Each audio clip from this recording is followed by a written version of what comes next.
Hello dear student, RS inspiration YouTube channel के साथ जुड़ चुके हैं आप। और आज हम अपनी मैथ की क्लासेस स्टार्ट करेंगे और हम अपनी मैथ की शुरुआत बहुत ही सिंपल क्वेश्चन से करेंगे, जिससे कि हमारा मैथ में है वो इंटरेस्ट जागे और हम मैथ को अच्छी तरीके से कर पाएँ, उससे बोर ना हो। शुरुआत में हम आपको सिंपल क्वेश्चन कराएंगे अच्छी तरीके से एक्सप्लेन करके, जिससे कि जब आप घर पे मैथ लगाएं तो आपको बोरियत महसूस ना हो और आपका मैथ करने में मन लगे। इसलिए हम बहुत सिंपल क्वेश्चन कराने वाले हैं और जो बच्चे मैथ लगा चुके हैं ऑलरेडी वो इस वीडियो को कंटिन्यू देखें, जिससे कि उनका रिवीजन हो पाए। तो चलिए वीडियो को स्टार्ट करते हैं। तो दोस्तों, यहाँ मुझे एक प्रश्न दिया है। प्रश्न नंबर 1, निम्नलिखित संख्याओं को अभाज्य गुणनखंडों के गुणनफल के रूप में व्यक्त कीजिए। सबसे पहला हमारा 140 दिया है, तो चूंकि क्वेश्चन में हमसे कहा गया है निम्नलिखित संख्याओं को अभाज्य गुणनखंडों के गुणनफल के रूप में व्यक्त कीजिए, तो सबसे पहले हमें इसके गुणनखंड काटने पड़ेंगे। अभाज्य गुणनखंड आपने क्लास 9th में पढ़े होंगे, अगर नहीं पता तो मैं बता दूं। इसके हमें फैक्टर्स काटने हैं 140 के, तो 140 के यहाँ हम फैक्टर्स काटेंगे। तो 2 से हम मल्टीप्लाई करेंगे, क्योंकि सम संख्या पीछे है, 0 है तो 2 से चला जाएगा। पहले मैं आपको और अच्छी तरीके से एक्सप्लेन करने के लिए बता दूं कि हमें क्या करना है। इस 2 को इसमें भाग करना है। जैसे 140 डिवाइड बाई 2, तो 2 7 जा 14 होता है, और यहाँ पे इसकी उतारी ले लेंगे और 0 कर देंगे तो शेषफल 0 हो जाएगा। तो यहाँ पे 70 आएगा। ऐसे ही हम 2 को फिर से मल्टीप्लाई करेंगे, तो ये हमारा 2 3 जा 6 हो जाएगा। 1 यहाँ रिमाइंडर बचेगा, तो हम 0 की कैरी लेंगे, तो 2 5 जा 10 हो जाएगा और यहाँ 35 हो जाएगा।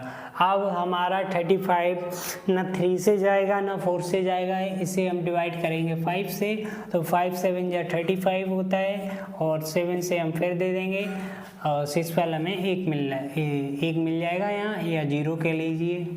ठीक है, तो इसके जो हमें अभाज्य गुणनखंड हैं वो मिले हैं 2 × 2 × 5 × 7।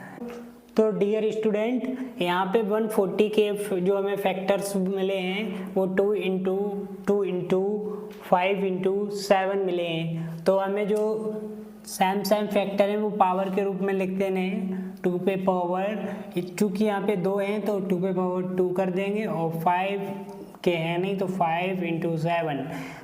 इसका जो राइट आंसर हो जाएगा 140 का 2 पे पावर 2 × 5 × 7। ऐसे ही 160 जो हमारा है उसके भी फैक्टर्स हमें पहले काट लेने होंगे, तो इसे काटते हैं। 2 से चला जाएगा, 2 7 जा 14, 2 3 जा 6,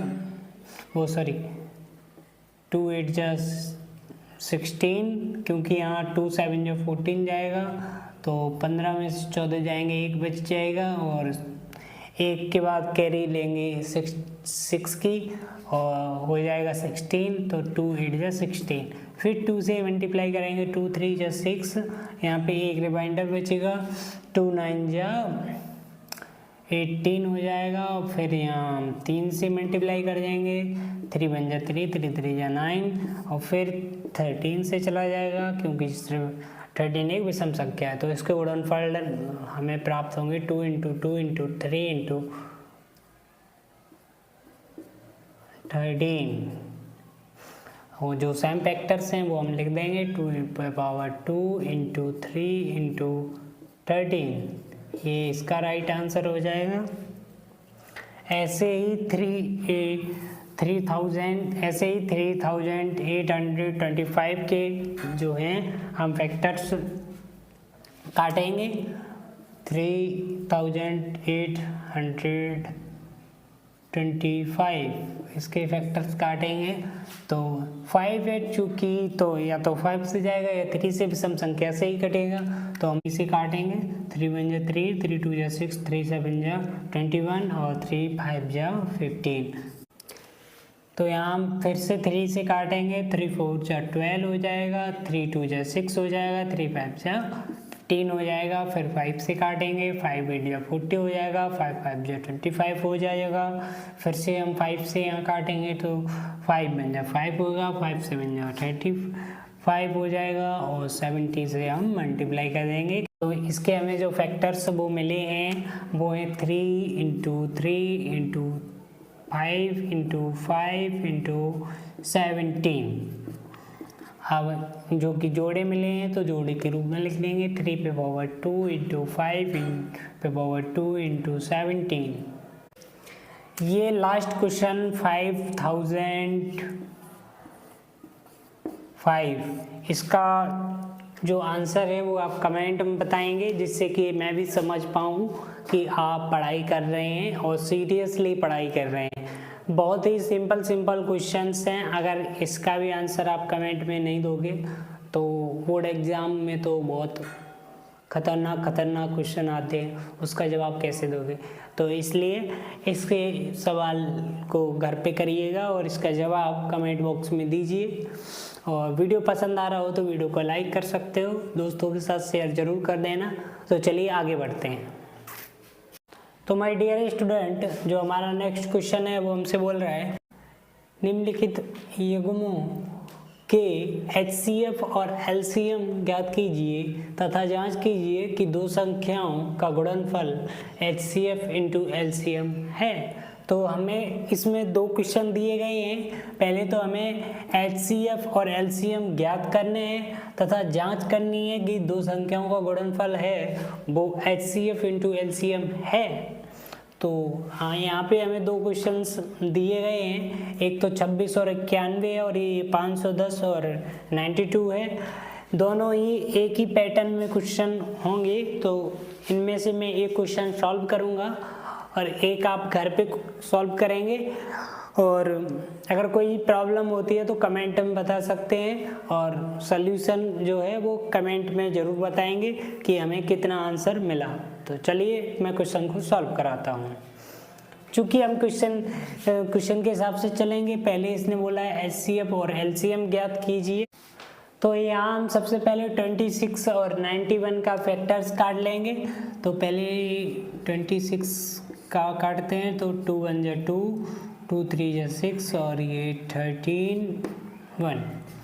तो ऐसे ही 91 के फैक्टर्स काटेंगे। तो यहाँ सबसे पहले हम 7 से मल्टीप्लाई करेंगे, तो 7 1 जा 7 बचा 2, 7 3 जा 21, तो फिर हम 13 से मल्टीप्लाई कर देंगे।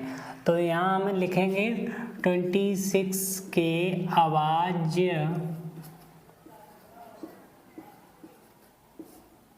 गुणनखंड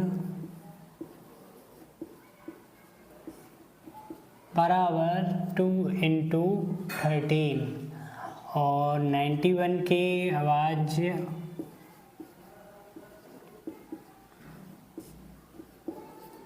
गुणनखंड बराबर 7 इंटू 3। तो माय डियर स्टूडेंट, जैसा कि हमें पता है HCF वो होता है जिसमें दोनों जो हमारे ये दोनों संख्याएं हैं, इसमें फैक्टर्स करने पर जो सेम इक्विवेलेंस से दोनों कटते हैं वही मेरा HCF होता है। तो HCF इसका हो जाएगा 13, क्योंकि 13 जो है वो 26 से भी जाता है और 13 हमारा 91 को भी काटता है। तो 13 इसका HCF हो जाएगा। तो ऐसे ही LCM लिखेंगे हम। LCM इसका होता है 2 इंटू 7 इंटू 13। अब आप कहोगे कि 2 इंटू 13 ये है, 7 इंटू 13 ये है, तो हम इसे ऐसे नहीं लिख सकते 2 इंटू 7 इंटू 13 इंटू 13, क्योंकि इसमें भी तो गया है फैक्टर्स, तो दोनों में लेने। तो इसे हम यहाँ से समझते हैं 26 91, तो इसे हम काटेंगे। तो सबसे पहले 2 से काटेंगे तो 2 3 91 हो जाएगा, फिर 7 से काटेंगे तो यहाँ पे हो जाएगा 13, ये बचेगा 7 1 जा 7, 7 3 जा 21, फिर हम 13 देख, तो 2 × 7 × 13 ये सही रहेंगे इसकी LCM। ठीक है, तो अब हमें HCF भी पता हो गया और LCM भी पता हो गया। HCF हमारा 13 हो गया और LCM हमारा 2 × 7 × 13 हो गया। चूँकि क्वेश्चन में हमसे 2 प्रश्न किए गए हैं, एक तो HCF और LCM ज्ञात करना है तथा जांच करनी है कि 2 संख्याओं का गुणनफल बराबर होता है HCF × LCM के। तो यहाँ हम सबसे पहले 2 संख्याओं का गुणनफल प्राप्त करेंगे। तो 2 संख्याएं हमें दे रखी हैं 26 91, तो 26 × 91 बराबर HCF 13 × LCM 2 × 7 × 13। ठीक है, तो हम 26 और 91 का मल्टीप्लाई करेंगे।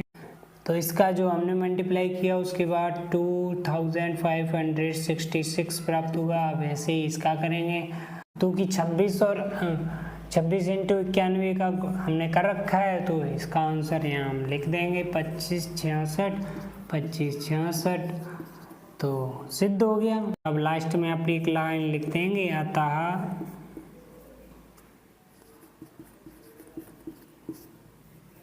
बायां पक्ष बराबर दायां पक्ष